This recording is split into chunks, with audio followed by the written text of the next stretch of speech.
What's poppin', Chess fam? It's your boy MindShaz here, and in today's Destiny 2 video, we're actually doing something a little bit different on the channel. This obviously is not going to be a regular old Crucible live comm. And today I'm actually going to be talking about two secret weapons in, or technically not in, Destiny 2. Now, before I do get into this commentary and topic, I do just want to say, like, the gameplay in the back is just some random gameplay, I think, of me doing the flashpoint on Titan.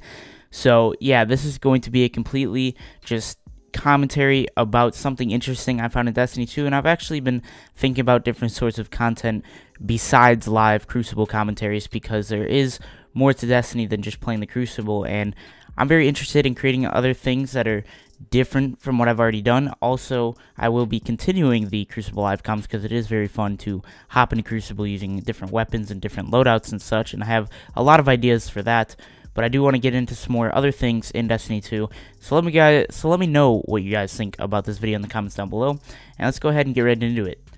So to give you a short answer about the whole secret weapon thing and whether or not they're in Destiny, they're not in the game technically, meaning there's no way as of now and probably ever to obtain them. These two guns include one sidearm and one grenade launcher, and they're oddly obscure.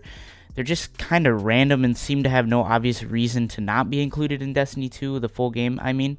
They're just standard legendary weapons, like I said, a sidearm and a random grenade launcher, so kind of just random that they're not even in the game. They're just sitting in the Destiny 2 database, or the Destiny 2 armory, whatever you want to call it. So to preface this again, there is no way to get these guns, and nobody has them. As far as I'm aware, I don't see any gameplay. I've already searched for gameplay on YouTube and Google and just different things, and I've even gone to Reddit to see what people have said, and they said, nope, they're just not in the game, simple as that. But I'm pretty sure not a lot of people are aware of this, because I don't think a lot of people just go searching through the armory randomly. I mean, if they go to the armory, they're most likely targeting a certain weapon for a video, or they're just trying to figure out what a weapon has to see if it's good or not. And I mean, honestly, I just don't feel like a lot of people go to the armory in general, so the chances of the regular old player of Destiny 2 seeing this are, I'd say, pretty slim. So, like I said, just random weapons in the database that aren't included in the game, obviously excluding some blues, greens, and whites, because I'm just not aware if there's other ones not included in the game, and I think legendaries are a little bit more important than whites, greens, and blues, but whatever. So, without further ado, what are these two mysterious secret weapons in Destiny 2? I'll be giving you guys a quick peek at what they look like with screenshots on the screen, and I will also go over their perk trees and what they have going for them. And the first weapon I want to go over is actually the grenade launcher. It is called, wait for it, the Bushwhacker. That's right, quite an odd name, the Bushwhacker, but the flavor text reads, "They'll never see you coming." Honestly, doesn't seem like all that interesting, especially since I think grenade launchers in general are meh. But here are the perks for the infamous Bushwhacker. First off, we have Precision Frame, which fires a slower projectile that bounces. You can hold to fire and release to detonate. We then have Quick Launch, which greatly increases handling speed and increases projectile speed. We have Linear Compensator, slightly increases projectile speed, blast radius, and stability. We then have Alloy Casing, which greatly increases reload speed and decreases stability. We have High Velocity Rounds, which increases the projectile speed and the reload speed. And finally, we have Firmly Planted, increase accuracy, stability, and handling when firing whilst crouched. So, personally, I am unaware of what a God Roll grenade launcher is, because I hardly use them. I know for a fact that the play of the game, I believe, is one of the Crucible grenade launchers, is actually pretty stellar, but I don't know the perks on it. But I feel like this, honestly, isn't one of those like great grenade launchers. It seems pretty underwhelming, to be quite honest. It feels like one of those grenade launchers that you either get and infuse into something bigger, or you just dismantle it because it's pointless and underwhelming. Maybe that's the reason for its exclusion from the final game, but I'm not too sure. Either way, having this gun in the game wouldn't change anything for me personally, but it is still peculiar that for some arbitrary reason, or reasons, this gun is just in the armory and not in the full game of Destiny 2. Moving on to the second weapon that we were talking about, a secret weapon that's not in Destiny 2 but is in the armory, is called the Time Card. Now, like I said, this is a sidearm, and the flavor text of the Time Card reads, "Clock in for work." Very fitting for the name, obviously, just time card, clock in for work. I mean, what else do you do with a time card?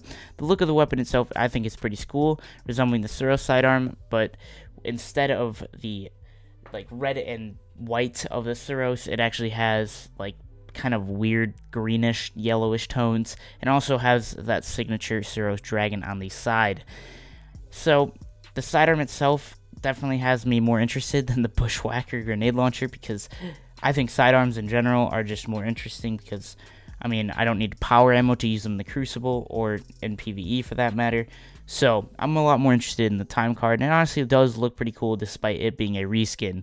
So the perks on the time card are Suros Rapid Fire. Now with all these Suros sidearms, they come with this Rapid Fire perk, which is just full auto, deeper ammo reserves, slightly faster reload when the magazine is empty, pretty straightforward. We then have the sights, which are quick dot SAS,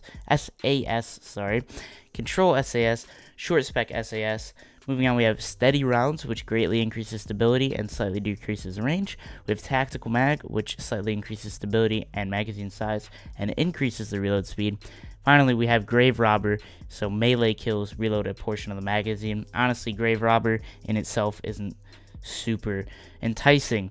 As we all know, full auto sidearms can be pretty solid. I do believe that the Dead Man Walking, the Fool's Remedy, all those sidearms are Suros, meaning they are full auto. I'm pretty sure they were pretty darn good at the Crucible at some point, and probably still pretty good depending on the skill of the player. And I honestly think overall that full auto sidearms are cool, along with the 3-round burst sidearms. Although Grave Robber isn't an inherently good perk, but I mean, in very specific situations, it can come in clutch, maybe more for PvE. I don't know. Melee kills reloading a portion of the magazine, only a portion, not even the full magazine.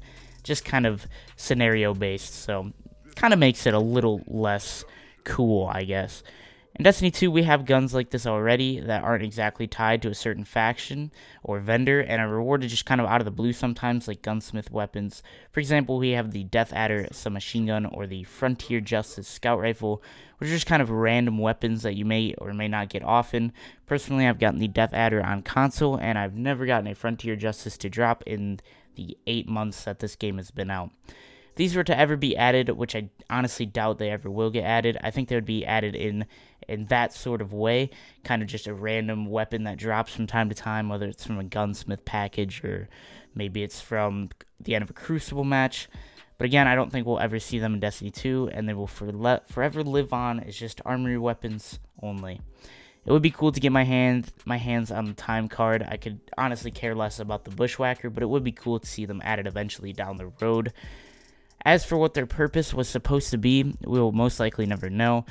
Why were they removed from the full game? Again, we probably won't know. My speculation is that the loot pool was already saturated, and these were just extra models made in case, I don't know what in case of, but you never know with Bungie. There are a lot of unknowns as to why the time card and Bushwhacker are sitting dormant in the database, but not in the game.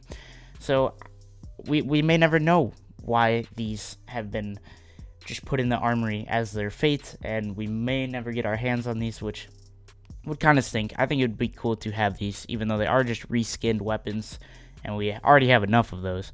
But I do think it would be cool to eventually see these in the game, maybe as an Easter egg or just something like that. But let me know your guys' thoughts about these hidden weapons. Do you want to see them in the future, or should they stay away from the actual game? Personally, like I said, I think it would be cool to see these in action. But restating what I've already said, I honestly don't believe that this will happen. So, thank you guys so much for watching. I thought this was a very interesting video, as I haven't seen a lot of light shed on these just secret weapons sitting in the armory. They're very random, and I believe there are some other weapons, maybe blues and greens, that are just kind of in the armory and not in the actual game. If you guys do want to see more commentaries like this, some interesting things about Destiny 2, just let me know in the comments down below. I'm definitely willing to make them. There's a lot more interesting to make than just a regular live commentary, so if you do want to see them, I will definitely be willing to make more. Hope you guys enjoyed the video. If you guys did, definitely drop a like. If you guys are new, make sure to subscribe. I'm sorry for my weak commentary skills, but this is the best I can do. So I hope you guys enjoyed. Love you guys so much. Hope you guys had an amazing day, everybody. It's been your boy MindShaz, and peace out.